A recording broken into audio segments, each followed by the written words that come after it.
Next topic बच्चों आज हम समझने जा रहे हैं, ये है ह्यूमन जीनोम प्रोजेक्ट, जिसको शॉर्ट में HGP के नाम से जाना जाता है। ह्यूमन जीनोम प्रोजेक्ट नाम से समझ में आ रहा है ह्यूमन जीनोम। जीनोम का मतलब ये होता है कि जैसे ह्यूमन के रिस्पेक्ट में समझे तो ह्यूमन की जो गैमेट वाली सेल है, हैप्लॉइड सेल है, उसके अंदर जितने भी क्रोमोसोम हैं उनको हम डिटेल में यहाँ पर स्टडी करते हैं और उससे हम कंक्लूजन निकालते हैं। मतलब अपने जीनोम को स्टडी करना और उससे हमने क्या क्या कंक्लूजन मिला है वो उसके बारे में हम यहाँ पर समझने वाले हैं। जब हम ये टॉपिक समझते हैं तो एक वर्ड हम कई बार बोलते हैं सीक्वेंसिंग। इस टॉपिक में बार बार हम सीक्वेंसिंग वर्ड बोलते हैं। अब ये सीक्वेंसिंग क्या होती है, पहले ये वर्ड आप अच्छे से क्लियर कीजिएगा। सीक्वेंसिंग समझ में आएगी तभी जाके हम आगे के वर्ड अच्छे से समझ पाते हैं। सीक्वेंसिंग का मतलब क्या होता है, मान लीजिए बच्चों यहाँ पर ये कोई डीएनए है, ये डीएनए है। इस डीएनए के अंदर नाइट्रोजन बेस की हम बात करें तो कई सारे यहाँ पर नाइट्रोजन बेस होंगे तो 4 टाइप के, A, G, C, T, लेकिन उसकी सीक्वेंस कुछ भी हो सकती है। अगर मैं आपसे पूछूं कि यहाँ पर जो पहला नाइट्रोजन बेस होगा, यहाँ पर जो फर्स्ट नाइट्रोजन बेस होगा वो कौन सा होगा, तो इन 4 में से कुछ भी हो सकता है। वो A भी हो सकता है, G भी हो सकता है, C भी हो सकता है, T भी हो सकता है। ये हमें पता करना है। डीएनए के ऊपर कोई वो सीक्वेंस लिखी तो होती नहीं है, हमें वो सीक्वेंस पता करना, और ये सीक्वेंस का पता करना इसी को कहा जाता है सीक्वेंसिंग। जैसे यहां पता किया तो यहां पर पहला नाइट्रोजन बेस हमें पता चला और वो मान लीजिए A है। हमने सीक्वेंस की पहला क्या पता चला, A है। अब बताओ अगला कौन सा होगा, तो अगला कोई भी हो सकता है। 4 ऑप्शन है, A, G, C, T, कुछ भी हो सकता है। मान लीजिए पता किया और अगला यहां पर फिर से हमें A पता चला। क्या ऐसा हो सकता है? यस हो सकता है। A के बाद वापस A भी आ सकता है। फिर हमने अगले न्यूक्लियोटाइड को पता किया तो सपोज करिए वो G वाला था।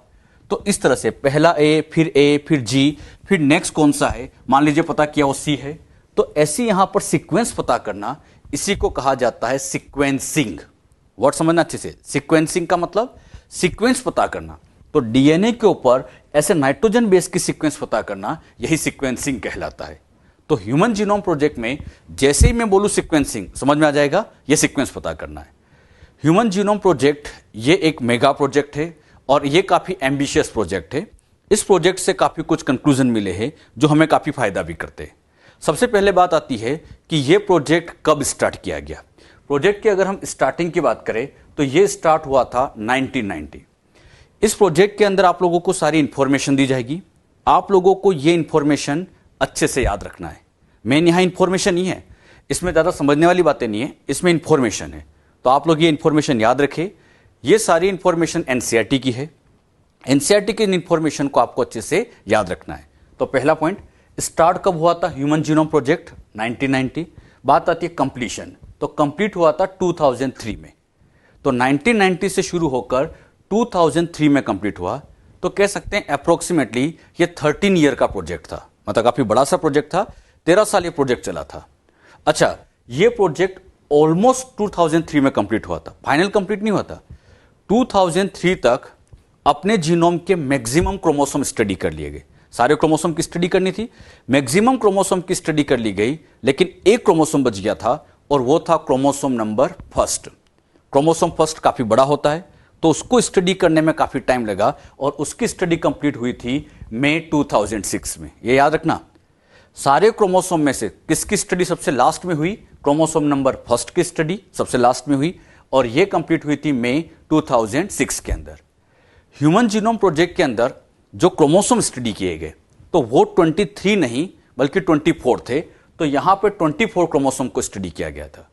इन 24 क्रोमोसोम में से ऑटोसोम की बात करें तो 22 थे और 2 यहां पर सेक्स क्रोमोसोम्स थे।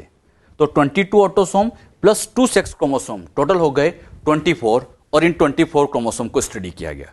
जैसे बच्चों आप ऐसे समझिएगा, ये क्रोमोसोम नंबर 1 है और ये भी क्रोमोसोम 1 है। ये 1 तो कहलाते हैं होमोलोगस क्रोमोसोम। अच्छा, इसी तरह से यहां पर ये 2 है, इसी तरह से ये 3 है। ऐसे यहां पर डिप्लॉइड सेल के अंदर ऐसे 2 की फॉर्म में ये क्रोमोसोम प्रेजेंट होंगे।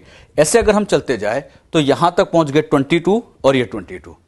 अब बताइए 1 से लेके 22 ये और 1 से लेके 22 ये, 22 प्लस 22 टोटल हो गए 44 और इन्हीं 44 को मिला के कहेंगे हम ऑटोसोम्स।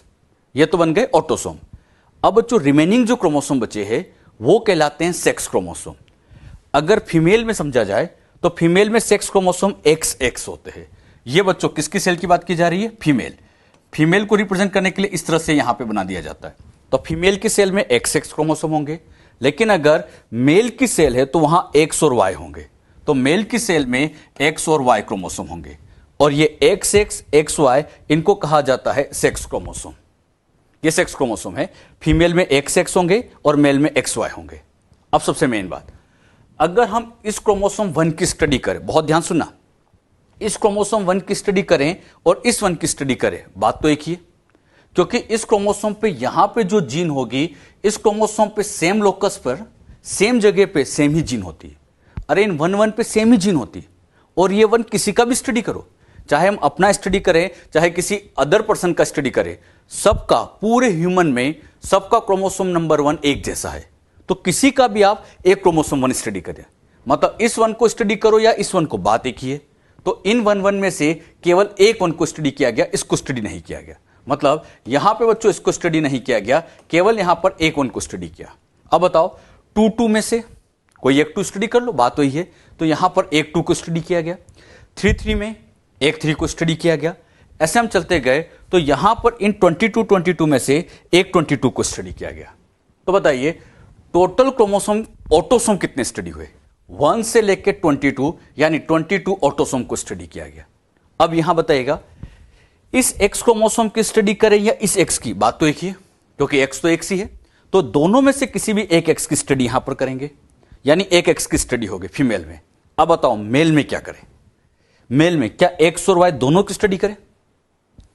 अगर हम इस X की बात करें, मेल के X की बात करें और फीमेल के X क्रोमोसोम की बात करें, तो ये तो सेम ही होता है। ऐसा नहीं कि मेल का X क्रोमोसोम अलग है, फीमेल का X क्रोमोसोम अलग है, सेम ही है। और खास बात, मेल में ये जो X क्रोमोसोम आता उसकी मदर से ही है। अरे मदर वाला X ही बच्चों में पहुंचता है। तो इस X की स्टडी करो या इस X की, बात तो एक ही है, X तो X ही होगा बेटे। तो यहां पर दोनों में से किसी एक X को यहां स्टडी कर लिया गया। तो बताइए अब यहां पर X और Y को स्टडी करेंगे, क्योंकि Y की जीन अलग होगी और X की जीन अलग होगी। तो X अलग से स्टडी करेंगे और Y को अलग से स्टडी करेंगे। तो टोटल सेक्स क्रोमोसोम कितने हो गए? 2। तो बताइए ऑटोसोम तो हो गए 22 और सेक्स क्रोमोसोम हो गए 2, तो टोटल हो गए 24। बच्चे इसमें बहुत गलती करते हैं। ह्यूमन जीनोम प्रोजेक्ट में कितने क्रोमोसोम स्टडी किए गए? तो याद रखना 23 नहीं 24 को स्टडी किया गया, क्योंकि X को अलग स्टडी किया गया था और Y को अलग स्टडी किया गया था। तो ये जो इंफॉर्मेशन है सब याद रखना। 1990 में शुरू हुआ, 2003 तक ऑलमोस्ट कंप्लीट हुआ।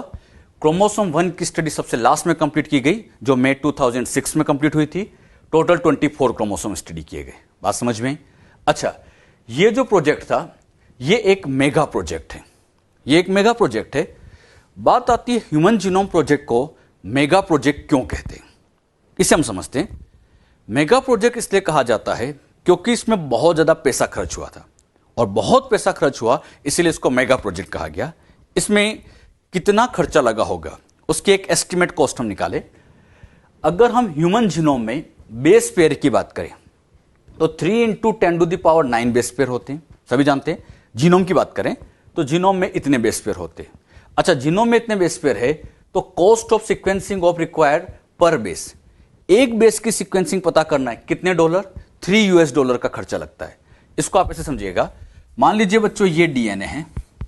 अब इस डीएनए पर हमें सीक्वेंस पता करनी है। जैसे ही मैंने कहा सीक्वेंस पता करनी, मतलब पहला नाइट्रोजन बेस कौन सा है वो पता करना है। अब बात आती है वो पता कैसे किया जाए। अगर यहां पहले नाइट्रोजन बेस को पता करना चाहते, पहले को पता करना चाहते, तो ये अपने आप पता नहीं चलता। इसको पता करने के लिए खर्चा करना पड़ता है, और यहां पर एक बेस को पता करने में $3 का खर्चा लगेगा। मतलब यहां $3 का खर्चा करो, और जैसे $3 का खर्चा करोगे ये नाइट्रोजन बेस कह देगा आई एम एडेनिन। मतलब एक नाइट्रोजन बेस पेयर का पता करने में $3 का खर्चा लगता है। अच्छा, अगला नाइट्रोजन बेस पेयर कौन सा है बताइए, कैसे पता करें? वही खर्चा करना पड़ेगा। कितने $? $3। जैसे इसके ऊपर $3 लागे, ये यहां पर कह देगा आई एम ग्वेनिन।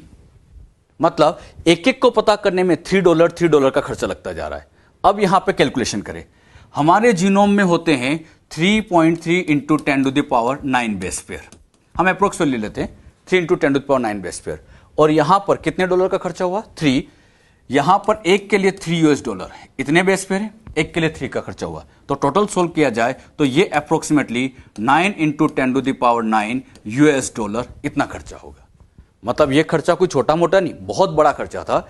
10⁻9 इतने खर्चे होने थे। और ये खर्चा कैसे निकाला? इतने बेस पेयर थे, एक के लिए $3 खर्च होते हैं तो हम निकाल सकते हैं। तो यहां पर अगर हम टोटल कॉस्ट निकाले तो ये अप्रोक्सीमेटली यहां पर निकलेगी $3 बिलियन। इतने पैसे यहां पर खर्च होने वाले थे। मतलब यहां पे कोई छोटा मोटा खर्चा नहीं, बहुत बड़ा खर्चा होने वाला था। क्लियर?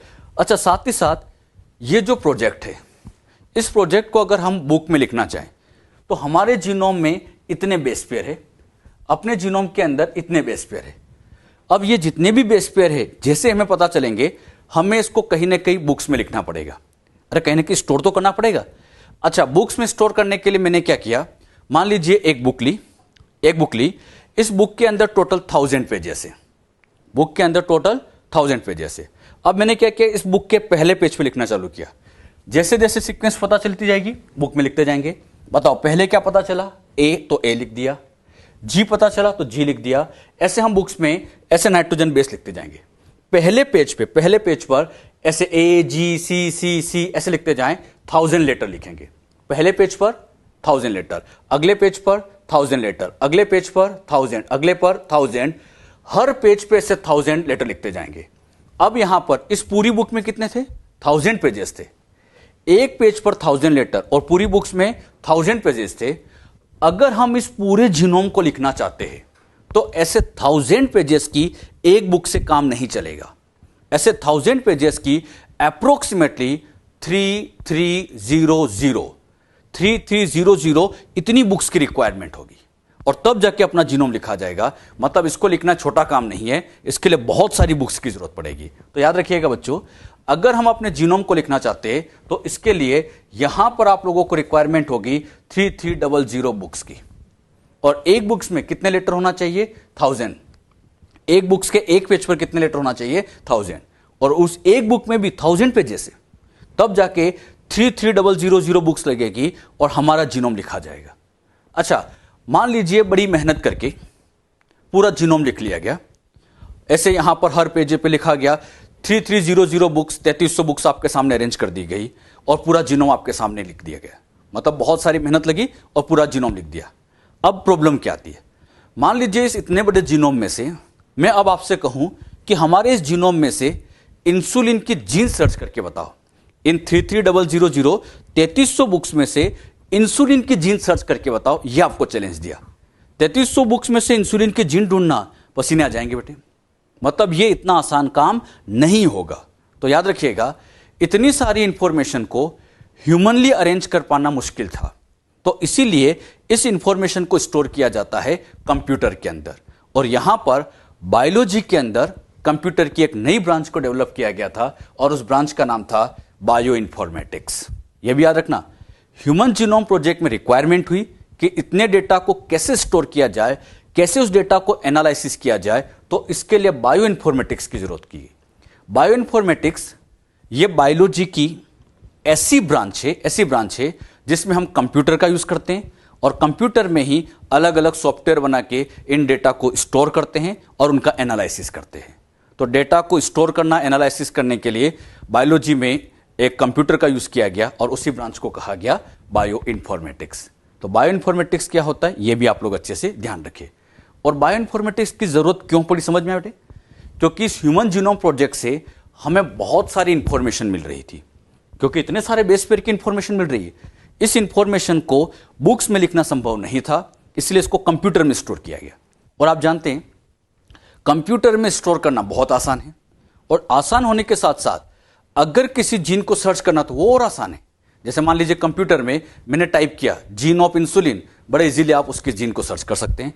विद इन मिनट आप इंसुलिन की जीन सर्च कर सकते हैं। बुक्स में सर्च करना बहुत मुश्किल था, लेकिन कंप्यूटर में सर्च करना, एनालिसिस करना आसान होता है, और इसीलिए बायो इन्फॉर्मेटिक्स को डेवलप किया गया। जो बात यहां समझाई, क्लियर हुई? तो ये एक मेगा प्रोजेक्ट था और इस प्रोजेक्ट की वजह से ही बायो इन्फॉर्मेटिक्स को डेवलप करना पड़ा। क्लियर? नेक्स्ट पॉइंट, ये बच्चों एक मेगा प्रोजेक्ट है। तो ये प्रोजेक्ट इंडिया ने तो स्टार्ट नहीं किया होगा, क्योंकि इसमें बहुत पैसा लग रहा था, तो ये इंडिया ने स्टार्ट नहीं किया था। तो बात आती है फिर इस प्रोजेक्ट की शुरुआत किसने की थी।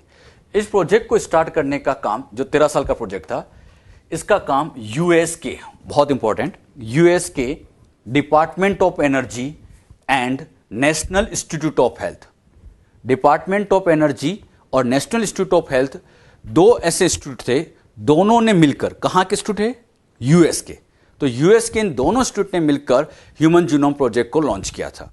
और यह बहुत ही एम्बिशियस प्रोजेक्ट था जो कि 13 साल में कंप्लीट होने वाला था। जब इन्होंने इस प्रोजेक्ट में यहां पर कॉस्ट निकाली, तो इन दोनों को पता चला कि इसमें तो बहुत ज्यादा पैसा खर्च हो रहे हैं। 1990 की बात करें, उस टाइम जब इन्होंने पता किया तो बहुत ज्यादा पैसा खर्च हो रहा है, तो इन्होंने सोचा कि किसी और को फिर अपना पार्टनर बनाना पड़ेगा।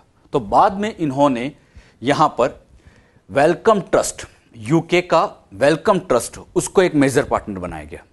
अच्छा, जब यूके के वेलकम ट्रस्ट, ये एक इंस्टीट्यूट है वेलकम ट्रस्ट, इस इंस्टीट्यूट को भी जब पार्टनर बनाया गया, तब भी लग रहा है कि पैसा तो और चाहिए और इसमें टाइम भी बहुत लग रहा था। तो फिर सोचा गया कि क्यों ना अदर कंट्री की हेल्प ली जाए, और फिर बाद में इसमें सपोर्ट करने के लिए, एडिशनल कंट्रीब्यूशन देने के लिए अदर कंट्री आई, जैसे यहां पे Japan, France, Germany, China, in other country ने भी इसमें सपोर्ट किया था। तो आप लोग ये ध्यान रखना, प्रोजेक्ट की शुरुआत यूएस के डिपार्टमेंट ऑफ एनर्जी और एनआईएच ने की थी, बाद में यूके का वेलकम ट्रस्ट इसका पार्टनर बना, और बाद में China, Japan, France, Germany, in other countries ने भी इसमें कंट्रीब्यूशन दिया था, अपना सपोर्ट दिया था। मतलब इस प्रोजेक्ट को कंप्लीट करने में कई कंट्रीज की हेल्प ली गई। ये केवल अमेरिका की हेल्प, अमेरिका की वजह से नहीं हुआ था, इसमें अदर कंट्रीज ने भी अपना सपोर्ट दिया था। क्लियर? अच्छा, जब ये प्रोजेक्ट लॉन्च हुआ था तो इस प्रोजेक्ट के क्या क्या गोल्स थे, goals of human genome project. Human genome project के क्या क्या गोल्स हैं, अब इनको हमें समझ में आना चाहिए। अच्छा, गोल से मतलब यह है कि जब भी कोई प्रोजेक्ट लॉन्च करते हैं, मान लीजिए किसी कंपनी ने कोई प्रोजेक्ट शुरू किया, तो जब वो अपना प्रोजेक्ट शुरू करती है तो उसके कुछ ना कुछ टारगेट तो होते हैं कि हम ये प्रोजेक्ट क्यों करना चाहते हैं। तो ह्यूमन जीनोम प्रोजेक्ट जब 1990 में लॉन्च किया जा रहा था, तो साइंटिस्ट लोगों ने इस प्रोजेक्ट को लॉन्च करने के लिए कि हमें क्या क्या करना है, इसके लिए एक मीटिंग बुलाई, और उस मीटिंग में इन्होंने डिसाइड किया कि हमें क्या क्या करना है। ह्यूमन जीनोम प्रोजेक्ट में सबसे पहला जो काम करने वाला था, यह था सारे के सारी जीन्स को पता करना। अच्छा, स्टार्टिंग में जब पता किया गया तो उन्हें लगता था कि जीन्स के नंबर 20,000, 25,000 जो भी होगी, ये जीन्स हमें पता करनी थी। तो स्टार्टिंग में तो जीन्स पता ही नहीं थी। तो साइंटिस्ट लोगों का पहला टारगेट ये था कि हमारे जीनोम में टोटल जीन्स कितनी है।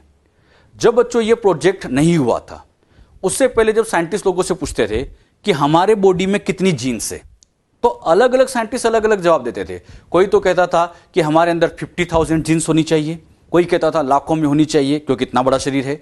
तो अलग अलग साइंटिस्ट अलग अलग जवाब देते थे। लेकिन जब human genome project final complete हो गया तो हमें एग्जैक्ट पता चलता है कि हमारे अंदर जीन्स कितनी है। वो एग्जैक्ट कितनी होती है वो भी आप लोग को आगे में बताऊंगा। तो ध्यान रखिएगा, इस प्रोजेक्ट को लॉन्च करने का पहला टारगेट क्या था, जीन्स पता करना कि हमारे अंदर कितनी जीन्स है। साथ ही साथ यह भी पता करना था कि हमारे अंदर जो 3 बिलियन बेस पेयर्स है, उन बेस पेयर की सीक्वेंस क्या है। क्रोमोसोम 1 पर जो डीएनए बैठा है उसकी सीक्वेंस क्या है, क्रोमोसोम 2 पर जो डीएनए बैठा है उसकी सीक्वेंस क्या है।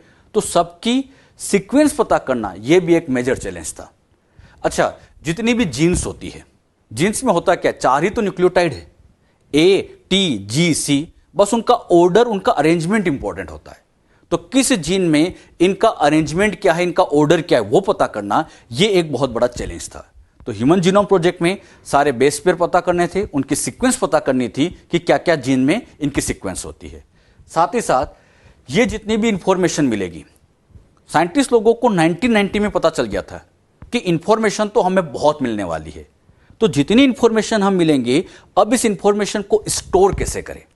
साइंटिस्ट लोगों को क्या चैलेंज मिला, डेटा को स्टोर कैसे किया जाए। और इसी डेटा को स्टोर करने के लिए फिर बायोलॉजी में कंप्यूटराइज ब्रांच को डेवलप किया गया। नाम बताओ, बायो इन्फॉर्मेटिक्स। अरे बायो इन्फॉर्मेटिक्स इसीलिए तो डेवलप किया गया था क्योंकि डेटा बहुत मिलने वाला था, उसे स्टोर कैसे किया जाए। अच्छा, मान लीजिए डेटा स्टोर कर भी ले, कंप्यूटर में स्टोर कर ले, अब उसमें किसी चीज को सर्च करना है, किसी चीज को एनालिसिस करना है, तो वो कैसे किया जाए। तो उसको एनालिसिस करने के लिए टूल्स बनाए गए। टूल्स मतलब सॉफ्टवेयर बनाए गए। तो कंप्यूटर में उन्होंने डिफरेंट डिफरेंट टाइप के सॉफ्टवेयर बनाए। सॉफ्टवेयर बनाने का पर्पस था कि हम पर्टिकुलर जीन को आसानी से सर्च कर पाए। तो क्या किया गया, सबसे पहले तो डेटा को कैसे स्टोर किया जाए उसके बारे में सोचा गया। उन डेटा को स्टोर करने के बाद एनालिसिस कैसे किया जाए उसके बारे में भी सोचा गया। और इन दोनों को ध्यान में रख के ही बायो इन्फॉर्मेटिक्स को डेवलप किया गया। इसी की वजह से फिर बायो इन्फॉर्मेटिक्स को डेवलप किया गया। अच्छा, एक बात मुझे बताइए, यहां ये जितनी भी इंफॉर्मेशन मिल रही है, जितनी भी इंफॉर्मेशन यहां मिलेगी, इस इंफॉर्मेशन को क्या कंप्यूटर में पड़ा रहने दे कि इंफॉर्मेशन मिल गई कंप्यूटर में इसको सजा के रख दें? तो फिर बात आती है इस इंफॉर्मेशन से हमें करना क्या है। हां, यहां एक बहुत बड़ा चैलेंज यह था कि जितनी भी इंफॉर्मेशन मिलेगी इस इंफॉर्मेशन को हमें कहीं ना कहीं इंडस्ट्रीज लेवल पे ट्रांसफर करना है। मतलब इंफॉर्मेशन केवल कंप्यूटर में पड़े रहने के लिए नहीं है, इस इंफॉर्मेशन को ट्रांसफर करना है कहां पर, इंडस्ट्रीज। जैसे मान लीजिए हमें पता चला कि यहां पर इंटरफेरोन की जीन ये है, अपने अंदर इंटरफेरोन की जीन है, तो ये जीन क्या करेंगे, अब हम कंपनी को बेचेंगे। इंटरफेरोन की जो जीन की सीक्वेंस पता चलेगी कंपनी को बेचेंगे, और कंपनी इसी सीक्वेंस की हेल्प से इंटरफेरोन बनाएगी, मेडिसिन बनाएगी जो हमारे फायदे के लिए काम करेगी। तो ध्यान रखना, इस इंफॉर्मेशन को इंडस्ट्रीज लेवल पर ट्रांसफर करना है जिससे डिफरेंट डिफरेंट मेडिसिन बनाई जाए जो ह्यूमन के फायदे के लिए काम आ सके। यह भी ध्यान रखा गया था कि इंफॉर्मेशन को हमें इंडस्ट्रीज लेवल पर भी ट्रांसफर करना होगा। साथ ही साथ यहां पर यह जो पूरा प्रोजेक्ट बनाया गया था, यह प्रोजेक्ट पूरी तरह से एथिकल रखना था। 1990 में साइंटिस्ट लोगों ने सोच लिया था कि प्रोजेक्ट पूरी तरह से एथिकल होगा। एथिकल से मतलब है नैतिक। नैतिक मतलब हमें इस प्रोजेक्ट को इस तरह परफॉर्म करना है कि इससे किसी को भी नुकसान नहीं होना चाहिए। मतलब हमें कोई इस तरह की जीन पता चल भी जाती है जो नुकसान कर सकती है, तो ऐसा नहीं कि उसको हम कंपनी को दें, मतलब उस जीन को कहीं ना कहीं ब्लॉक करना पड़ेगा। कहने की बात इतनी सी है, यह प्रोजेक्ट इस तरह से करना है कि किसी भी पर्सन को नुकसान नहीं करना है, किसी भी पर्सन को नुकसान नहीं करना है, अदर ऑर्गेनिज्म को भी हार्म नहीं करना है। ऐसा नहीं कि अपने जीन उठा के दूसरे ऑर्गेनिज्म में डालो और उससे उसकी डेथ हो जाए, तो यह भी गलत है। यानी प्रोजेक्ट पूरी तरह से एथिकल रखना है, साथ ही साथ यह प्रोजेक्ट लीगल रखना है। लीगल से मतलब यह है कि इस प्रोजेक्ट को कानून के दायरे में काम करना है। मतलब लॉ में जो जो बातें की गई कि आप ह्यूमन पर इतनी रिसर्च कर सकते हैं, तो हमें वहीं तक काम करना है। मतलब पूरा प्रोजेक्ट लीगल तरीके से किया जाएगा, और साथ ही साथ सोशल इशू को ध्यान में रख के काम करना है। सोशल इशू मतलब ह्यूमन के फायदे के लिए काम करना है। तो प्रोजेक्ट पूरी तरह से कैसा है, एथिकल है, नैतिक है, किसी को हार्म नहीं करना है, लीगल है, कानून के दायरे में काम किया जा रहा है, और ह्यूमन के फायदे के लिए काम किया जा रहा है। सोशल इशू को ध्यान में रख के प्रोजेक्ट लॉन्च किया गया।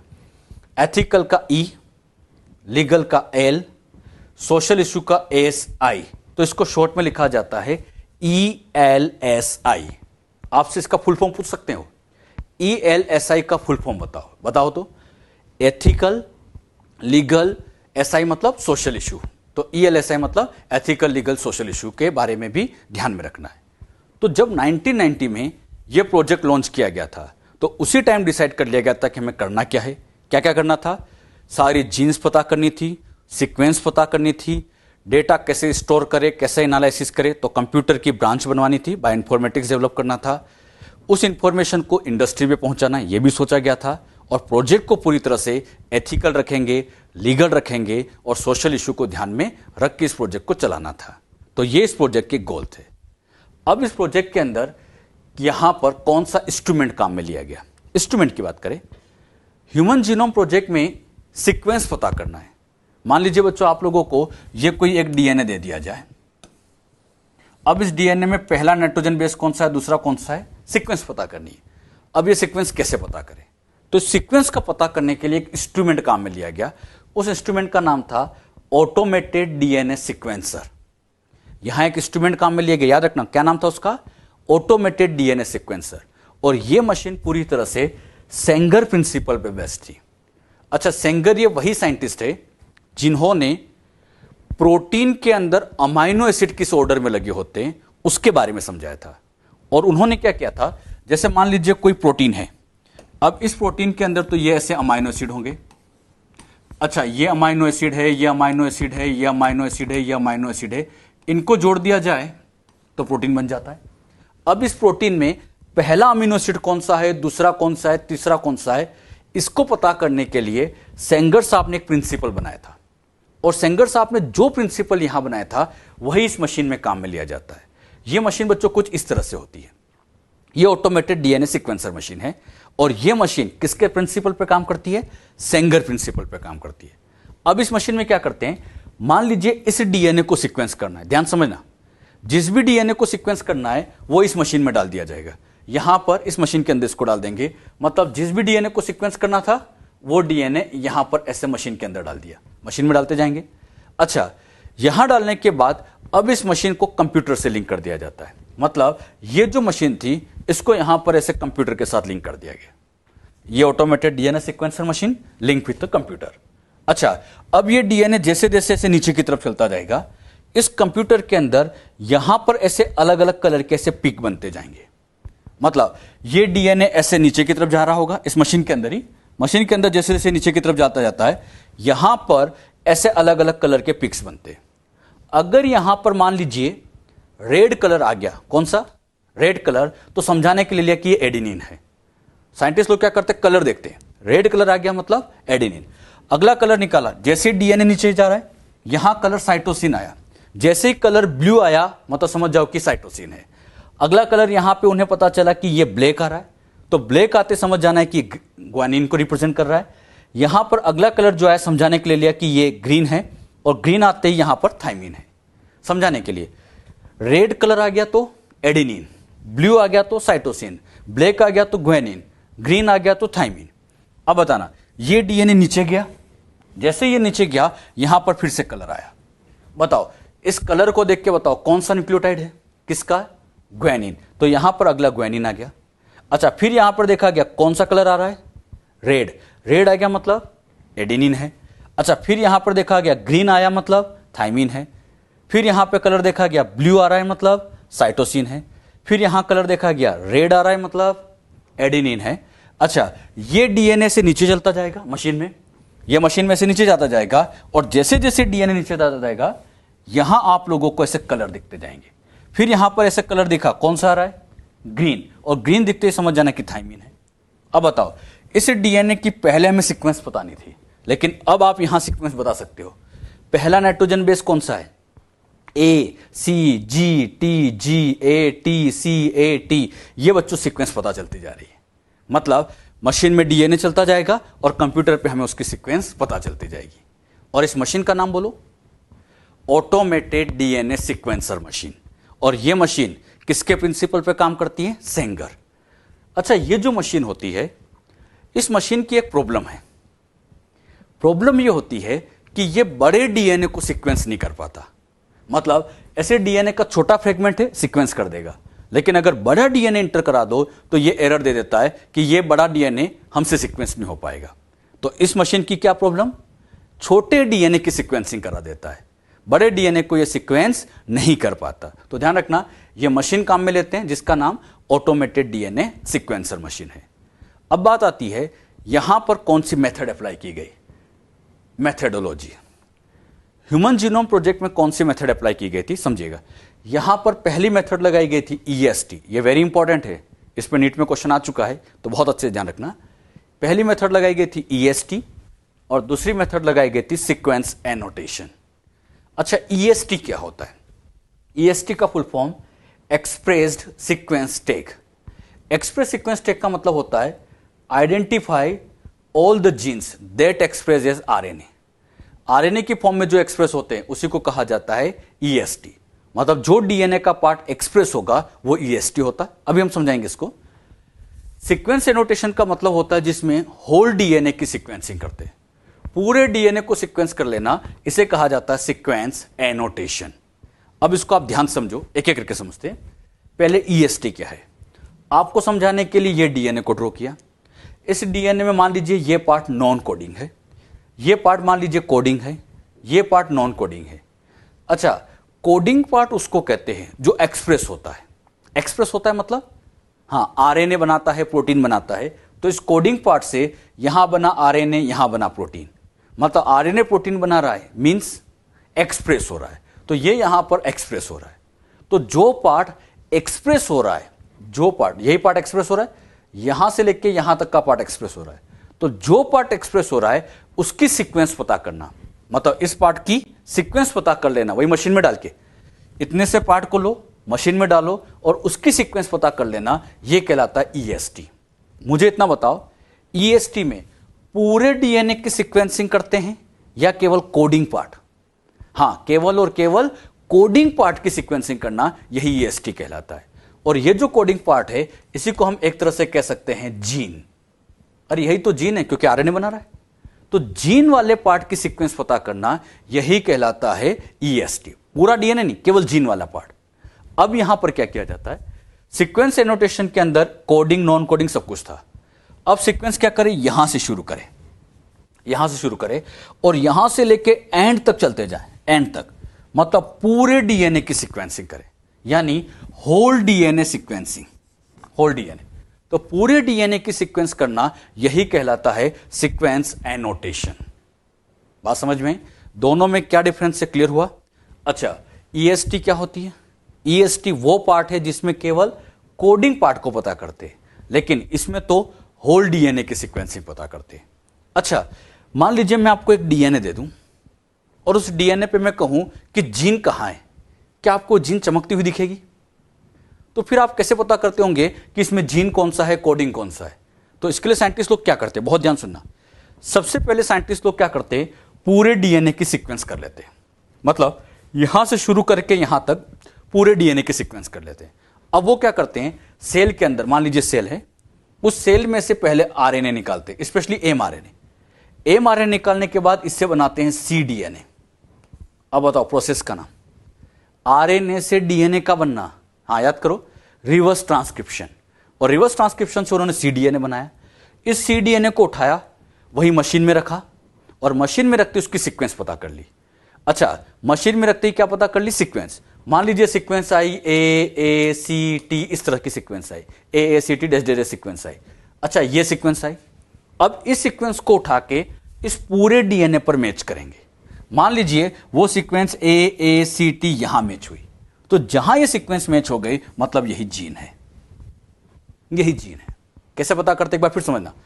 सेल में से आरएनए बाहर निकाला, आरएनए से सीडीएनए बनाया और जो सीडीएनए बनाया उसकी सीक्वेंस कराते। किसकी सीक्वेंस कराई, सीडीएनए की। और जो सीक्वेंस मिली वही मशीन में रखे, ऑटोमेटेड डीएनए सीक्वेंसर मशीन में रखे। अब उस सीक्वेंस को इस पूरे डीएनए पर मैच करेंगे। अच्छा, यहां मैच हुई मतलब ये अपने आप में जीन है। अच्छा, मान लीजिए और आगे कहीं पे मैच होती तो वो भी जीन होती। तो जहां जहां मैच होगी समझ जाएंगे कि ये पार्ट जीन कहलाता है। अच्छा, दोनों में क्या डिफरेंस है, मैं अब आपसे पूछ रहा हूं, अच्छे से आंसर देना। ईएसटी का मतलब बताओ। हां, express sequence tag. Express sequence tag मतलब ऐसा पार्ट जो एक्सप्रेस होता है, जो आरएनए बनाता है, वो कहलाता है ईएसटी। सीक्वेंस एनोटेशन क्या होता है, सीक्वेंस एनोटेशन मतलब होल डीएनए की सीक्वेंसिंग। इसमें केवल कोडिंग पार्ट था, इसमें पूरा डीएनए लेके सीक्वेंस करना, यह सीक्वेंस एनोटेशन कहलाता है। दोनों में क्या डिफरेंस है, क्लियर हुआ सबको अच्छे से? अच्छा, आपको समझाने के लिए यहां पे बच्चों ये एक बड़ा सा डीएनए लिया गया, यहां एक बड़ा सा डीएनए लिया गया। अब इस बड़े से डीएनए को सबसे पहले आरी से काटा गया। किससे काट दिया, आरी से। आरी से कट करने के बाद इसके यहां पर कई फ्रेगमेंट्स बन गए। अच्छा, पूरा डीएनए एक बार में सीक्वेंस हो नहीं सकता क्योंकि मशीन की प्रॉब्लम है। मशीन का कहना है कि हम बड़े डीएनए को सीक्वेंस नहीं कर पाते। याद है ना, ऑटोमेटेड डीएनए सीक्वेंसर की यही प्रॉब्लम थी, बड़े डीएनए को सीक्वेंस नहीं कर पाता। तो इस बड़े डीएनए की सीक्वेंस कैसे कराई, आरी से काट दिया, छोटे छोटे टुकड़े बनाए। अब ये जो टुकड़े हैं, एक दिन में सब टुकड़ों की सीक्वेंसिंग नहीं हो सकती। अरे एक क्रोमोसोम की स्टडी करने में सालों लग जाते बेटे, क्योंकि यहां कोई एक टुकड़ा नहीं बनता। ये समझाने के लिए मैंने कुछ बना दिए, ऐसे तो कई फ्रेगमेंट्स बनते हैं, बहुत सारे फ्रेगमेंट्स बनते हैं। अच्छा, अब इतने सारे फ्रेगमेंट्स बने हैं तो पहले इन फ्रेगमेंट्स को कहीं ना कहीं स्टोर करके रखना पड़ता है, और इनको स्टोर करने के लिए हम होस्ट सेल का यूज करते हैं। जैसे समझाने के लिए, होस्ट सेल यहां पर ले ली बैक्टीरियल सेल। होस्ट सेल का नाम क्या लिया, बैक्टीरियल सेल ले ली। अब यहां पर क्या किया गया, ये यहां पर डीएनए लिया, डीएनए ले लिया। अब इस डीएनए को, अच्छा ये जो डीएनए होता है, इस डीएनए को स्पेशली कहा जाता है वेक्टर। ये वेक्टर इसलिए काम में लेते हैं ताकि ये जो टुकड़ा है, इस टुकड़े को इस बैक्टीरिया की सेल में पहुंचा सके। ये डीएनए का टुकड़ा अपने आप इस सेल में नहीं जा सकता, तो इसको अंदर पहुंचाने के लिए यहां पर एक स्पेशल डीएनए की जरूरत पड़ती है जिसे कहा जाता वेक्टर। अगर ये बैक्टीरिया में पहुंचाना है तो जो वेक्टर काम में लेंगे उसका नाम बीएससी। बीएससी का full form bacterial artificial chromosome.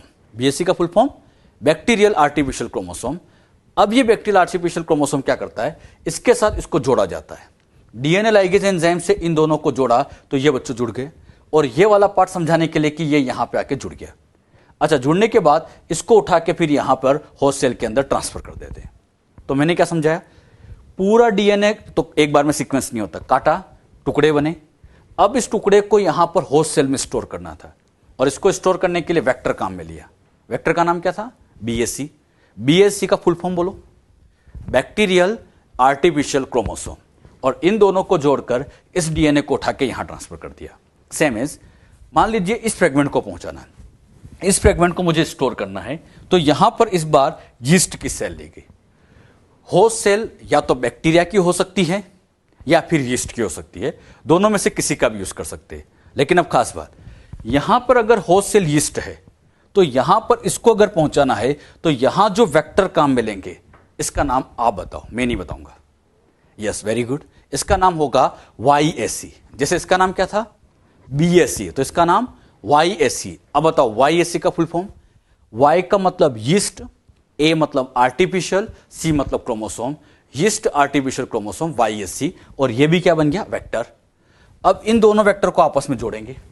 दोनों वेक्टर को जब आपस में जोड़ दिया गया तो इसको जोड़ने के बाद यहां रिकॉम्बिनेंट डीएनए बना, और इसको उठा के होस्ट सेल के अंदर ट्रांसफर करा देते हैं।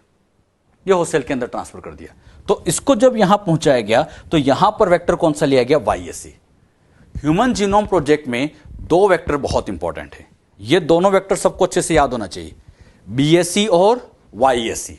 BSC कब काम में लेते हैं, जब बैक्टीरिया में जीन पहुंचानी है, और YAC कब काम में लेते हैं, जब यीस्ट में पहुंचानी है। नीट में ये क्वेश्चन आ चुका है, ह्यूमन जीनोम प्रोजेक्ट में कौन से वेक्टर लिए गए, तो दोनों याद रखना, BSC एंड YAC वेक्टर लिए गए। और वेक्टर काम में क्यों लिए, ताकि इनको उठा के हम होस्ट सेल के अंदर ट्रांसफर कर सके। बात समझ में आई बच्चों। अच्छा, एक बात मुझे बताओ, यहां पर जब हमने इस डीएनए को काटा, कई फ्रेगमेंट्स बने, बहुत सारे फ्रेगमेंट्स बने।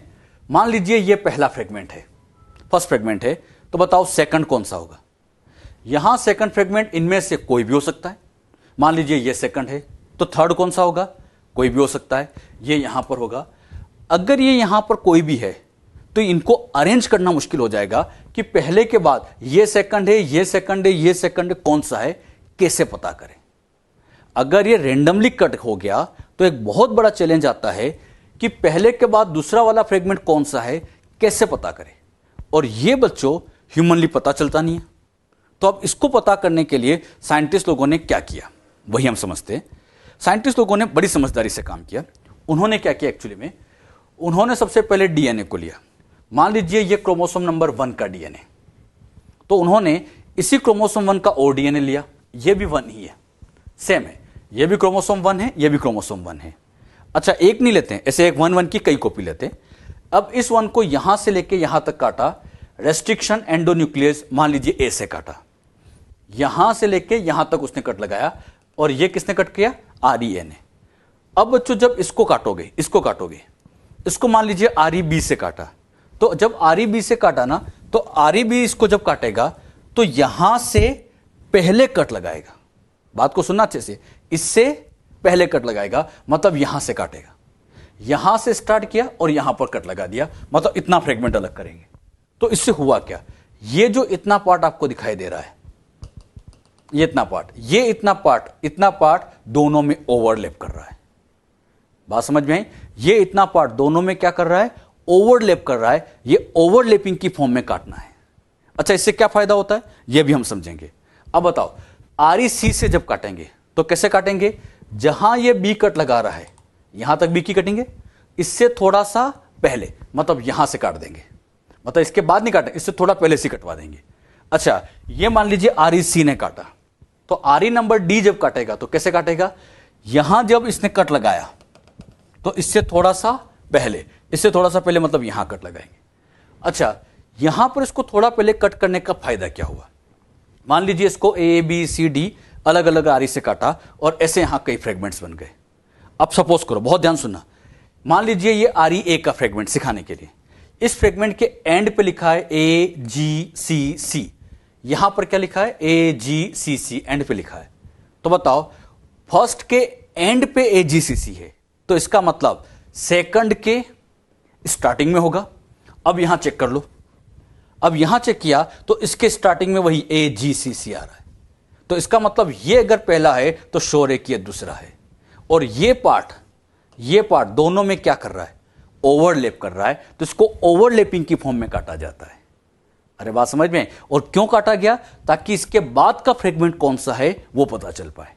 अब बताओ यहां पर सेकंड के एंड में, ध्यान से देखो सभी, TAAG है सिखाने के लिए, TAAG है, तो बताओ सेकंड के एंड में ये है, तो थर्ड के फर्स्ट में TAAG होगा, तो जो थर्ड वाला फ्रेगमेंट होगा उसके स्टार्टिंग में TAAG होगा।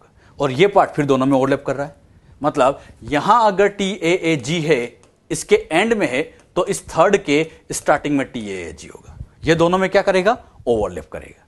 बताइए ये ओवरलैपिंग क्यों जरूरी है? हां, ओवरलैपिंग करना इसलिए जरूरी होता है ताकि यह पता कर पाए कि इसके बाद का फ्रेगमेंट कौन सा है। अच्छा, इसको रैंडम काट देते तो क्या दिक्कत है? रैंडम काट देते तो फ्रेगमेंट ही फ्रेगमेंट हो जाते, किसके बाद का फ्रेगमेंट कौन सा है पहचानना मुश्किल हो जाता। तो साइंटिस्ट लोगों ने बड़े दिमाग से काम किया यहां पे। अच्छा, अगर यहां थर्ड के एंड पे GACT है तो फोर्थ के स्टार्टिंग में GACT होगा। अच्छा, इसके एंड में जो होगा, फोर्थ के एंड में जो होगा, फिफ्थ के स्टार्टिंग में वो होगा। तो इस तरह से इनको ओवरलैप फॉर्म में काटा गया, और इनकी ओवरलैपिंग का पता करने के लिए वही बायो इन्फॉर्मेटिक्स की हेल्प ली गई। ये सब ह्यूमनली पॉसिबल नहीं होता है, क्योंकि इतने फ्रेगमेंट को अरेंज करना, अलाइन करना ह्यूमनली संभव नहीं है। तो इसके लिए बायो इन्फॉर्मेटिक्स की हेल्प ली गई, वही कंप्यूटराइज ब्रांच यूज की गई। कंप्यूटर में इनको अलाइन करना बहुत ही आसान होता है। तो हमने क्या सीखा, अब ध्यान सुनना।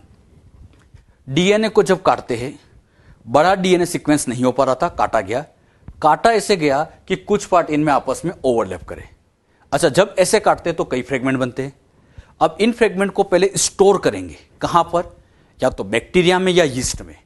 अगर इसे बैक्टीरिया में पहुंचाना है, वेक्टर का नाम बोलो BAC, यीस्ट में पहुंचाना है तो YAC, और इनको उठा के होस्ट सेल में डाल देते हैं। फिर इन होस्ट सेल में से एक DNA को बाहर निकालते हैं, फिर उसकी सीक्वेंसिंग करते हैं। मान लीजिए ये होस्ट सेल है, तो इस होस्ट सेल में से थोड़ा सा DNA बाहर निकालेंगे, फिर इसकी सीक्वेंसिंग करेंगे, फिर अगली होस्ट सेल में से निकालेंगे, फिर सीक्वेंसिंग करेंगे, और थोड़ा थोड़ा करके पूरे DNA को सीक्वेंस करेंगे। और एक क्रोमोसोम की सीक्वेंसिंग में सालों लग जाते बेटे।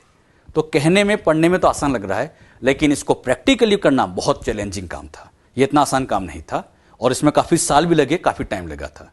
तो ह्यूमन जीनोम प्रोजेक्ट में क्या मेथड यूज की गई, कौन सी मशीन यूज की गई, मैं एक आउटलाइन दे रहा हूं, फटाफट बोलना। मशीन का नाम सबको आना चाहिए। इंस्ट्रूमेंट कौन सा था? Automated DNA sequencer. किसके प्रिंसिपल पे काम करता है? Very good, Sengar. कौन कौन सी मेथड अप्लाई की गई? 2, EST, सीक्वेंस एनोटेशन। EST का मतलब एक्सप्रेस सीक्वेंस टैग, जिसमें कोडिंग पार्ट की सीक्वेंसिंग करते हैं, और सीक्वेंस एनोटेशन मतलब होल DNA की सीक्वेंसिंग, वो कहलाता है sequence annotation. Whole DNA sequencing sequence annotation कहलाता है। बात समझ में? और इसको ओवरलैप की फॉर्म में काटा गया। इन फ्रेगमेंट को होस्ट में पहुंचाने के लिए 2 वेक्टर काम में लिए गए। नाम एक बार फिर बताना सभी, BAC और YAC। तो ये बातें आप लोगों को सबको ध्यान में रखना है। ह्यूमन जीनोम प्रोजेक्ट जब कंप्लीट हो गया 2003 में, फाइनल कंप्लीट हुआ था 2006 में, तो उसके बाद क्या कंक्लूजन निकाले गए, मतलब उससे हमें क्या क्या इन्फॉर्मेशन मिली है, वो इन्फॉर्मेशन हम समझते हैं। तो नेक्स्ट पॉइंट हम समझने जा रहे हैं, feature of human genome project. पहले मुझे बताइए, ह्यूमन जीनोम प्रोजेक्ट में जो क्रोमोसोम स्टडी किए गए थे, 22 ऑटोसोम थे, X और Y सेक्स क्रोमोसोम थे। ये बच्चों यहाँ पे 1 से लेके ऐसे 22 क्रोमोसोम, X और Y ये सेक्स क्रोमोसोम है। एक बात ये हमेशा याद रखना बच्चों, Y क्रोमोसोम सबसे छोटा क्रोमोसोम होता है। ह्यूमन जीनोम में अगर सबसे छोटे क्रोमोसोम की बात करें तो वो Y होता है। इन क्रोमोसोम पे यहाँ पर आप देख रहे हैं DNA प्रेजेंट है, क्रोमोसोम में DNA होता है। अब इस DNA के अंदर यहाँ पर नाइट्रोजन बेस A होगा, G होगा, C होगा, ऐसे नाइट्रोजन बेस होंगे। अब काउंट करते हैं, यहाँ से काउंट करना शुरू करें, 1 2 3 4 5 6, इसके काउंट करो, क्रोमोसोम 2 के काउंट करो, 3 4 5, ऐसे सारे क्रोमोसोम के जब बेस पेयर काउंट किए गए तो हमें टोटल बेस पेयर मिले 3164.7 बेस पेयर्स। इसको हम अप्रोक्सीमेटली कह सकते हैं 3 into 10⁹ base pair, 3 into 10⁹ base pair. तो अपने जीनोम में 3 इंटू 10⁹ बेस पेयर होते हैं, ये सबको याद भी रखना है, ये डेटा इंपॉर्टेंट भी होता है। अच्छा, ये डेटा हमें कहाँ से मिला? तो ये ह्यूमन जीनोम प्रोजेक्ट से ही मिला। जब ह्यूमन जीनोम प्रोजेक्ट पूरा किया गया तो हमें यह भी पता चला कि अपने जीनोम में इतने बेस पेयर होते हैं। अब बात आती है कि अपने जीनोम के अंदर यहाँ जीन कितनी होगी। जीन किसको कहते हैं? क्रोमोसोम का एक छोटा पार्ट। इस क्रोमोसोम का ये छोटा पार्ट जो आरएनए बनाता है क्या कहलाता है बच्चों? जीन। ये छोटा पार्ट जीन है। इसी तरह से ये जीन है। एक क्रोमोसोम पर एक जीन होती है बहुत सारी, तो आप जानते हैं एक क्रोमोसोम पे तो कई जीन हो सकती है। तो ये भी जीन है, ये भी जीन है, ये भी जीन है, ये भी जीन है, यहां पर ये जीन है, ऐसी ये जीन होती है। ये बच्चों क्रोमोसोम 1 पर ऐसी बहुत सारी जीन है। अच्छा, क्रोमोसोम 2 हो गए, इस पे भी जीन होगी। क्रोमोसोम नंबर 3 पर जीन, 4 पर जीन, 22 पे जीन, एक्स पर जीन है, वाई पर जीन है, सारे क्रोमोसोम पर ऐसे जीन लगी हुई। ये जो छोटा छोटा पार्ट मैंने ड्रॉ किया हुआ है ये जीन है। अच्छा, अब इन जीन को काउंट करें, यहां से काउंट करना शुरू करें। 1 2 3 4 5 सारे क्रोमोसोम की जब टोटल जीन्स को काउंट किया गया तो यहां पर हमें जीन्स की टोटल नंबर मिली 30,000। तो ये भी याद रखना है, ह्यूमन जीनोम में जीन कितनी होती है? 30,000। एस्टिमेट जीन पता की गई 30,000 होते। पहले के साइंटिस्ट अलग अलग जवाब देते थे, लेकिन ह्यूमन जीनोम प्रोजेक्ट से फाइनली पता चला कि हमारे अंदर 30,000 जीन है। कुछ नहीं कहा जाए, आपसे पूछा जाए ह्यूमन जीनोम में कितनी जीन? 30,000। अब मेरा क्वेश्चन, ये 30,000 जीन एक क्रोमोसोम की है या सबकी मिला के? हाँ, इन सारी क्रोमोसोम की मिला के, इन सबकी मिला के 30,000 है। ये नहीं सोचना कि इस एक क्रोमोसोम पे ही है, इन सारे क्रोमोसोम पर मिला के 30,000 जीन होती है। अच्छा, बात आती है इन 30,000 में से सबसे ज्यादा जीन कौन से क्रोमोसोम पर है? तो अगर हम मोस्ट जीन्स की बात करें, सबसे ज्यादा जीन्स की बात करें, तो ये क्रोमोसोम नंबर 1 पर होती है। क्रोमोसोम नंबर 1 पर 2968 जीन है, ये याद रखना सबको। क्रोमोसोम 1 पर 2968 जीन होती है। जैसे ये 1 gene, 2 gene, 3 gene, 4 gene, 5 gene, यहां तो मैंने 5 बनाई है, लेकिन इसे बनाते जाओ तो यहां पर 2968 इतनी जीन्स होती है। किस पर? क्रोमोसोम नंबर 1 पर। अच्छा, इन 30,000 में से मैक्सिमम जीन क्रोमोसोम 1 पर है, यह भी याद रखना है। सबसे ज्यादा जीन क्रोमोसोम 1 पर है। तो बात आती है इन सब में फिर सबसे कम जीन किसके पास है? सबसे कम जीन की बात करें तो वो इस क्रोमोसोम वाई के पास होती है। अगर हम फ्यूएस्ट जीन की बात करें तो ये क्रोमोसोम वाई पर होती है और इस पे 231। क्रोमोसोम वाई बहुत छोटा सा है, इस छोटे से वाई पर भी 231 है, मतलब छुटका सा वाई क्रोमोसोम, उसके ऊपर भी 231 जीन होती है। तो एक क्रोमोसोम पर एक दो नहीं, बहुत सारी जीन होती है। ये इंफॉर्मेशन याद रखना है। मोस्ट जीन फर्स्ट पे है, मिनिमम जीन वाई पे होती है। क्लियर? अच्छा, ये जितनी भी जीन्स होती है, इन जीन्स में लार्जेस्ट जीन कौन सी है?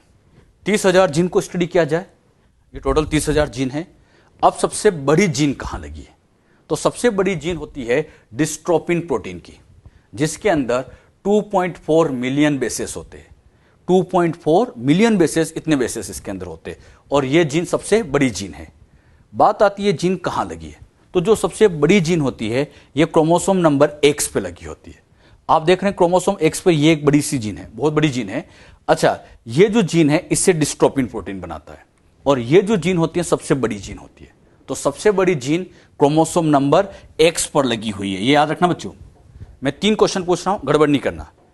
मैक्सिमम जीन क्रोमोसोम 1 पर है, मैक्सिमम जीन क्रोमोसोम 1 पर है, मिनिमम जीन Y पर है, लेकिन लार्जेस्ट जीन की बात करें, सबसे बड़ी जीन की बात करें तो क्रोमोसोम नंबर X पर होती है, और उस जीन का नाम है डिस्ट्रोफिन। अच्छा, ये डिस्ट्रोफिन जीन डिस्ट्रोफिन प्रोटीन बनाता है जो कि मसल्स के डेवलपमेंट में हेल्प करता है। तो मसल के डेवलपमेंट में डिस्ट्रोफिन प्रोटीन जरूरत पड़ती है, और वो जीन क्रोमोसोम नंबर X पे लोकेटेड होती है। क्लियर? तो ये बात भी आपको ध्यान रखना है। नेक्स्ट पॉइंट आता है एवरेज जीन में कितने बेस पेयर होते हैं। एवरेज जीन से क्या मतलब है? अच्छा, इस जीन में होते हैं, इस जीन के अंदर 2.4 मिलियन बेसेस, इस जीन के अंदर 2.4 मिलियन बेसेस है। अब बताओ, क्या इस जीन में भी 2.4 मिलियन है? नहीं है, तो कम ज्यादा हो सकते हैं। तो हम एवरेज निकाले कि एक जीन में कितने बेस पेयर है, तो एवरेज वैल्यू निकाली जाए तो 3000 आती है। ऐसे समझिएगा, मान लीजिए इस जीन के अंदर 2000 बेसेस है, और इस जीन के अंदर 4000 बेसेस है। इसमें 2000 है, इसमें 4000 है। अब इन दोनों का एवरेज निकाला जाए तो 4000 2000 कितने हो गए 6000। कितनी जीन का एवरेज निकाल रहा हूं 2 का, तो इसका आंसर आ गया 3000। तो मुझे एक बात बताओ, हर जीन में क्या 3000 बेस है? नहीं। अरे 3000 से ज्यादा भी हो सकते हैं तो कम भी हो सकते हैं, कम ज्यादा हो सकते हैं। ये 3000 तो क्या है, एवरेज है। एवरेज निकाला जाए कि हाँ इसमें कम है, किसी में ज्यादा है, एवरेज निकाला गया तो ये वैल्यू आ जाती है। तो ये भी आपको याद रखना है। अगर हम फंक्शन की बात करें तो हमारे अंदर ओवर 50% जीन के फंक्शन अभी भी अननोन है। Very important. अपने अंदर टोटल जीन कितनी थी 30,000। उन 30,000 का 50% निकाला जाए, कितना हुआ 15,000। तो 15,000 जीन्स के फंक्शन अभी भी नॉन नहीं है, पता ही नहीं है कि वो जीन क्या करती है। जैसे इस जीन का फंक्शन आपको पता है, डिस्ट्रोफिन प्रोटीन बनाता है, लेकिन ये जीन क्या कर रही है, ये जीन क्या कर रही है। अभी भी ऐसी बहुत सारी जीन है, मोर देन 50% जीन ऐसी है जिसके फंक्शन अभी भी पता नहीं है कि वो जीन अपनी बॉडी में क्या फंक्शन कर रही है। तो यह भी याद रखना है, मैक्सिमम जीन के फंक्शन अभी नॉन नहीं है, अभी हमें पता नहीं है। क्लियर? अच्छा, हमारे अंदर कोडिंग पार्ट बहुत कम होता है, लेस देन 2%। याद है सबको? कोडिंग पार्ट बहुत कम होता है, लेस देन 2% होता है। ज्यादातर पार्ट नॉन कोडिंग होता है जो कि 98% पार्ट है। तो कोडिंग पार्ट बहुत कम है, ये लेस देन 2% अपने जीनोम का होता है। ये सारी बातें याद रखना। लार्जेस्ट जीन डिस्ट्रोफिन की है, एवरेज जीन 3000 होते हैं, 50% से ज्यादा के फंक्शन अभी नॉन नहीं है, कोडिंग पार्ट लेस देन 2% होता है। क्लियर? अच्छा, features of human genome project में अगला पार्ट आता है रिपीटेटिव सीक्वेंस। हमारे जीनोम में बहुत सारा डीएनए ऐसा होता है जिनमें कोई ना कोई सीक्वेंस बार बार रिपीट करती रहती है, मतलब form large portion of human genome. Repetitive sequence याद है? जैसे मान लीजिए ये डीएनए है, यहां एक सीक्वेंस ATGC लिखी, फिर लिखा ATGC, फिर लिखा ATGC। तो ऐसी सीक्वेंस बार बार रिपीट करे तो उसी को कहते हैं रिपीटेटिव सीक्वेंस। और ये रिपीटेटिव सीक्वेंस हमारे जीनोम का लार्ज पोर्शन होता है। अब मैं क्वेश्चन पूछ रहा हूं, रिपीटेटिव डीएनए से कौन सा प्रोटीन बनता है? हाँ, ये किसी भी प्रोटीन को कोड नहीं करते। तो याद रखना, ये रिपीटेटिव सीक्वेंस जो होती है किसी भी प्रोटीन को कोड नहीं करते। और जब ये यहां पर रिपीट करता है तो रिपीट, जैसे मैंने 3 टाइम्स लिखा है, तो ऐसे बहुत सारे टाइम होता है, ये 100 to 1000 टाइम तक रिपीट कर सकता है। अच्छा, और ये किसी भी तरह के प्रोटीन को कोड नहीं करता, इनके पास प्रोटीन की इंफॉर्मेशन नहीं होती है। अच्छा, बात आती है रिपीटेटिव पे प्रोटीन बनाने की इंफॉर्मेशन नहीं है, तो फिर अपने इसको जीनोम में रखा क्यों जाता है? रिपीटेटिव सीक्वेंस का हमें यह फायदा मिलता है कि इससे हम क्रोमोसोम की स्ट्रक्चर, डायनेमिक्स और इवोल्यूशन में रिपीटेटिव सीक्वेंस का यूज कर सकते हैं। तो रिपीटेटिव सीक्वेंस कहां काम आते हैं? क्रोमोसोम की स्ट्रक्चर मेंटेन में। जैसे इसको ऐसे समझिएगा, ये बच्चों आपको समझाने के लिए मैंने क्रोमोसोम को ड्रॉ किया। अब इस क्रोमोसोम के ऊपर यहां पर ये डीएनए लगा हुआ है, ऐसे क्रोमोसोम के ऊपर यहां पर ऐसे डीएनए लगा होता है, ऐसे यहां पर इस तरह का ये डीएनए अटैच है। अब क्रोमोसोम का ये जो एंड पार्ट होता है, इस एंड पार्ट को टीलोमियर कहते हैं। सेल बायोलॉजी में आपको पढ़ाया जाता है, क्रोमोसोम के एंड पार्ट को क्या कहा जाता है? टीलोमियर। इधर भी बच्चों ये क्रोमोसोम का एंड पार्ट क्या कहलाता है? टीलोमियर। और ये जो टीलोमियर्स होते हैं दोनों साइड पर, इन टीलोमियर पर कोई सीक्वेंस ऐसे बार बार रिपीट करती रहती है, जैसे ATGC ऐसी सीक्वेंस जो होती है ना, ऐसे रिपीट करती रहती है। तो बताओ, टीलोमियर पे भी रिपीटेटिव डीएनए होता है, और यही रिपीटेटिव डीएनए क्रोमोसोम के फ्यूजन को रोकता है। मतलब ये रिपीटेटिव डीएनए की वजह से क्रोमोसोम फ्यूज नहीं कर पाते, तो क्रोमोसोम की स्ट्रक्चर को मेंटेन करने में, क्रोमोसोम की स्ट्रक्चर मेंटेन करने में ये रिपीटेटिव डीएनए काम आता है। तो रिपीटेटिव डीएनए का फायदा क्या है? क्रोमोसोम की स्ट्रक्चर मेंटेन करना है। साथ ही साथ इसे हम डीएनए फिंगरप्रिंटिंग में यूज कर सकते हैं। याद करिए, डीएनए फिंगरप्रिंटिंग पूरी तरह से रिपीटेटिव डीएनए पे बेस्ड होते हैं, मतलब इसके डायनेमिक रोल होते हैं। साथ ही साथ ये इवोल्यूशन में भी हेल्प करता है। इवोल्यूशन में कैसे? जैसे मान लीजिए ह्यूमन का रिपीटेटिव डीएनए लिया, चिंपांजी का लिया और रेट का लिया, ह्यूमन, चिंपांजी, रेट। अब यहां पर इसके रिपीटेटिव डीएनए को चेक किया, इसके रिपीटेटिव डीएनए को चेक किया, इसके डीएनए को चेक किया, तो ह्यूमन का रिपीटेटिव डीएनए चिंपांजी से बहुत ज्यादा मैच करता है। तो हम कह सकते हैं इवोल्यूशन में ह्यूमन का क्लोज रिलेटिव चिंपांजी है। तो कौन किसके क्लोज रिलेटिव होता है, इवोल्यूशन के रिलेशन को समझाने में भी रिपीटेटिव डीएनए काम आता है। अब मैं आपसे पूछ रहा हूं, ढंग से आंसर देना। रिपीटेटिव डीएनए से कौन सा प्रोटीन बनता है? कोई नहीं बनता, लेकिन फिर भी इसके हमारे जीनोम में रोल है, क्योंकि ये क्रोमोसोम की स्ट्रक्चर को समझाने में काम आते हैं। डायनेमिक्स रोल होते हैं, मतलब कई रोल होते हैं, जैसे फिंगरप्रिंटिंग में इसका रोल है। साथ ही साथ इसका रोल इवोल्यूशन में भी होता है। इवोल्यूशन के रिलेशन को भी हम डीएनए फिंगरप्रिंटिंग से समझा सकते हैं। तो ये भी याद रखना, ह्यूमन जीनोम में एक लार्ज पोर्शन रिपीटेटिव डीएनए का होता है। इसी में ही अगला पॉइंट आता है एसएनपी। ह्यूमन जीनोम प्रोजेक्ट से हमें एसएनपी का आइडिया लगा।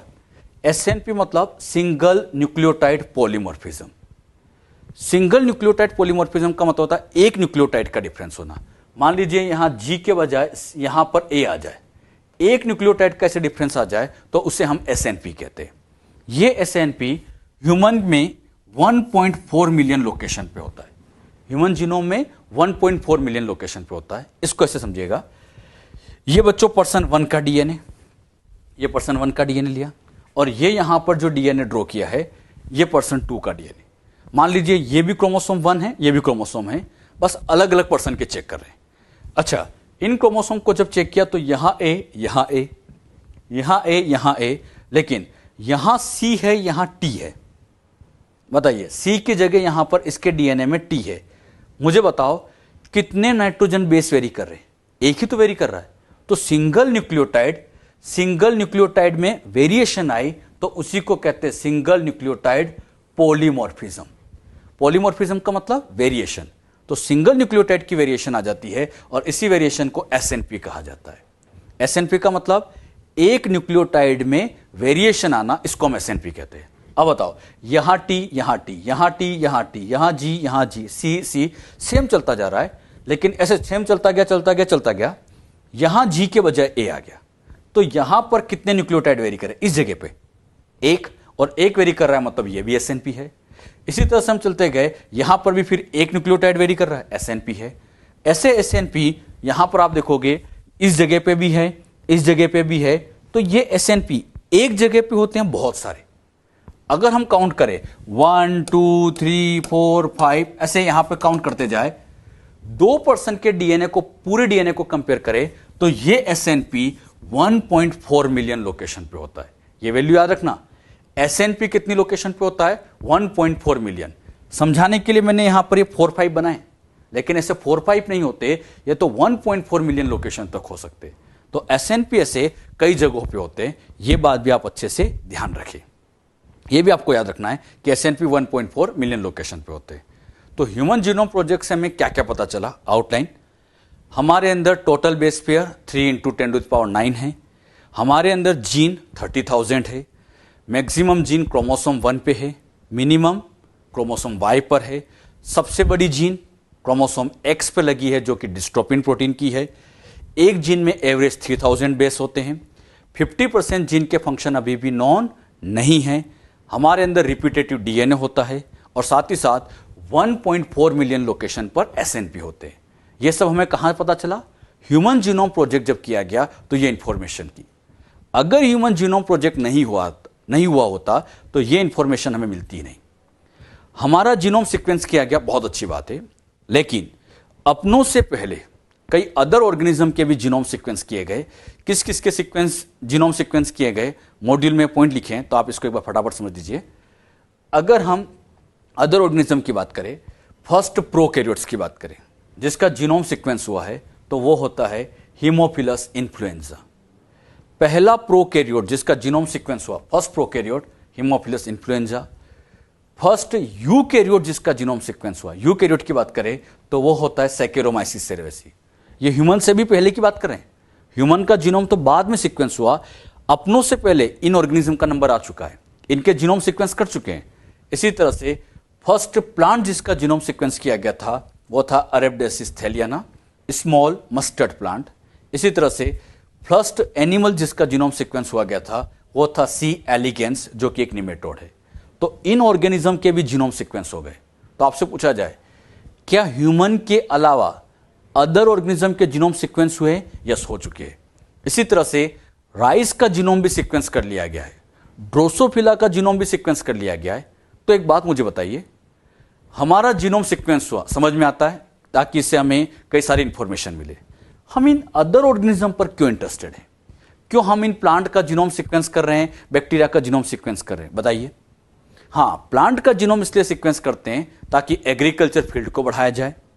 बैक्टीरिया का जीनोम इसलिए सीक्वेंस करते हैं ताकि हम मेडिकल फील्ड को बढ़ा सके, डिफरेंट मेडिसिन बना सके, डिजीज का पता लगा सके। तो इसके लिए हम अदर ऑर्गेनिज्म पे भी इंटरेस्टेड है। तो क्वेश्चन आए, ह्यूमन के अलावा अदर ऑर्गेनिज्म का जीनोम सीक्वेंस हुआ है और क्यों हुआ है? ताकि मेडिकल फील्ड को, एग्रीकल्चर फील्ड को बढ़ाया जा सके। तो ये था ह्यूमन जीनोम प्रोजेक्ट। यहां पे आके ये बच्चों अपना चैप्टर मॉलिक्यूलर वाला कंप्लीट होता है। जब हमने पूरा चैप्टर समझ लिया तो अब आप इसमें एक्सरसाइज भी सोल्व करेंगे। मॉड्यूल में exercise number 1, exercise number 2, exercise number 3, तीनों एक्सरसाइज आपको सोल्व करनी है। 1, 2, 3। पहले एक्सरसाइज 1 सोल्व करें, फिर 2 सोल्व करें। 3 वाली एक्सरसाइज में थोड़े कॉम्प्लिकेटेड क्वेश्चन होते हैं, लेकिन उनकी भी आप प्रैक्टिस जरूर करें। जितनी अच्छी प्रैक्टिस करेंगे उतना ही अच्छा चैप्टर और समझ में आता है। तो क्वेश्चनों की प्रैक्टिस भी आप साथ साथ करते रहे। क्लियर? तो जितना जितना हम पढ़ते जाएं, साथ साथ उसकी क्वेश्चन प्रैक्टिस भी आपको करनी है।